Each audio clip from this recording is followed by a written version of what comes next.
शिवपुर गांव अपनी हरियाली, शांत वातावरण और सीधे साधे लोगों के लिए जाना जाता था। सुबह की पहली किरण जैसे ही खेतों पर पड़ती, गांव में चहल पहल शुरू हो जाती। कोई कुएं से पानी भरने जाता, कोई गौशाला में गायों को चारा डालता। इसी गांव में रहता था हरिप्रसाद, जो पेशे से दूध वाला था। देखने में साधारण, लेकिन मन से अत्यंत लालची। हरिप्रसाद के पास 10 गायें थीं। दूध अच्छा निकलता था, मगर उसका मन कभी संतुष्ट नहीं रहता था। इतनी मेहनत करता हूँ, फिर भी बस इतना ही पैसा। अगर थोड़ा और कमा लूं तो कौन सा आसमान टूट पड़ेगा। लोग वैसे भी दूध पहचानते थोड़ी हैं। हरिप्रसाद की पत्नी कमला स्वभाव से ईमानदार और धार्मिक महिला थी। वो अपने पति की हरकतों से परेशान रहती थी। सुनिए जी, भगवान ने हमें बहुत दिया है, जो है उसी में खुश रहना सीखिए। बेईमानी का पैसा कभी सुख नहीं देता। तुम और तुम्हारी बातें, दुनिया चालाक लोगों की है, ईमानदारी पेट नहीं भरती कमला। पर लालच इंसान को अंदर से खोखला कर देता है। आज नहीं तो कल इसका फल जरूर मिलता है। हरिप्रसाद रोज गांव के घर घर दूध पहुंचाता था। कुछ समय से उसने दूध में पानी मिलाना शुरू कर दिया था। हरिप्रसाद भैया, आज दूध कुछ पतला लग रहा है। अरे बहन, सर्दी में गायें कम दूध देती हैं, शुद्ध है, चिंता मत करो। समय के साथ हरिप्रसाद का लालच बढ़ता गया। पहले थोड़ा पानी, फिर और ज्यादा। अगर हर लीटर में आधा लीटर पानी मिला दूं तो 2 गुना कमाई होगी। कोई पकड़ेगा भी नहीं। कुछ ही दिनों में गांव के कई बच्चों की तबीयत बिगड़ने लगी। दूध में मिलावट लगती है, बच्चों का पेट कमजोर हो रहा है। देख लिया, तुम्हारी बेईमानी का असर बच्चों पर पड़ रहा है। बस करो, हर बात में मुझे दोष देना बंद करो। एक दिन शहर के होटल से बड़ा ऑर्डर आया।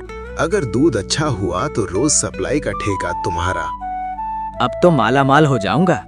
लालच में अंधा होकर हरिप्रसाद ने उस दूध में भी ज्यादा पानी मिला दिया। मत करो ऐसा, ये बहुत बड़ा पाप है। चुप रहो, मौका बार बार नहीं आता। होटल में दूध की जांच हुई। मैनेजर गुस्से में, ये दूध नहीं पानी है, तुमने हमें धोखा दिया। हरिप्रसाद को पुलिस के हवाले कर दिया गया। लालच ने तुम्हें अंधा कर दिया। तुमने गांव की इज्जत मिट्टी में मिला दी। मुझसे बहुत बड़ी गलती हो गई, मुझे माफ कर दीजिए। रात को हरिप्रसाद को नींद नहीं आती। पैसे के लिए मैंने सब खो दिया, इज्जत, भरोसा, चैन। हरिप्रसाद ने ठान लिया कि वो बदल जाएगा। अब से मैं शुद्ध दूध ही दूंगा, चाहे कम कमाऊं। धीरे धीरे लोग फिर भरोसा करने लगे। आज दूध सच में अच्छा है। ईमानदारी से कमाया गया पैसा भले कम था, लेकिन उसमें सुकून था। देखा जी, सच की जीत हुई। हरिप्रसाद अब गांव के बच्चों को समझाता। लालच इंसान को नीचे गिराता है, ईमानदारी ऊपर उठाती है। शिवपुर गांव फिर से खुशहाल हो गया। हरिप्रसाद की कहानी सबके लिए सबक बन गई। पंचायत के बाद हरिप्रसाद को औपचारिक सजा तो नहीं मिली, लेकिन गांव वालों के मन में उसके लिए भरोसा टूट चुका था। जब वो दूध लेकर गली में निकलता, लोग दरवाजे आधे ही खोलते। यही है वो दूध वाला जिसने बच्चों की तबीयत खराब कर दी थी। हाँ, अब सुधरने का नाटक कर रहा है। हरिप्रसाद सब सुनता था, लेकिन कुछ कह नहीं पाता। ये लोग मुझे कभी माफ नहीं करेंगे क्या? मैंने गलती मानी, फिर भी। ईमानदारी अपनाने के बाद कमाई आधी हो गई थी। घर का खर्च चलाना मुश्किल होने लगा। आज राशन वाले से उधार लेना पड़ा। मैं जानता हूँ कमला, पर गलत रास्ते पर लौटने का मन नहीं है। भूखे रह लेंगे पर बेईमान नहीं बनेंगे। एक रात हरिप्रसाद अकेला बैठा हिसाब लगा रहा था। अगर सिर्फ 1 महीने, बस थोड़ा सा, फिर सब ठीक हो जाएगा। अंदर का लालच फिर जाग उठा। नहीं, मैं फिर वही गलती नहीं करूंगा। पर बच्चे, घर। वो पूरी रात सो नहीं पाया। हरिप्रसाद की माँ बचपन में कहा करती थी, बेटा, दूध में पानी मिलाने वाला खुद जीवन में सूखा रह जाता है। हरिप्रसाद चौंक कर उठ बैठता है। माँ, काश आपकी बात पहले समझी होती। शिवपुर में वार्षिक मेला लगा। दूर दूर से व्यापारी आए। एक व्यापारी रघुवीर सेठ हरिप्रसाद से मिलता है। तुम्हारा दूध पहले बहुत मशहूर था, अब क्यों नहीं बेचते शहर में? हरिप्रसाद चुप रहता है। रघुवीर सेठ हंसते हुए, अरे भाई, थोड़ा बहुत मिलावट तो सब करते हैं। हरिप्रसाद का दिल जोर से धड़कता है।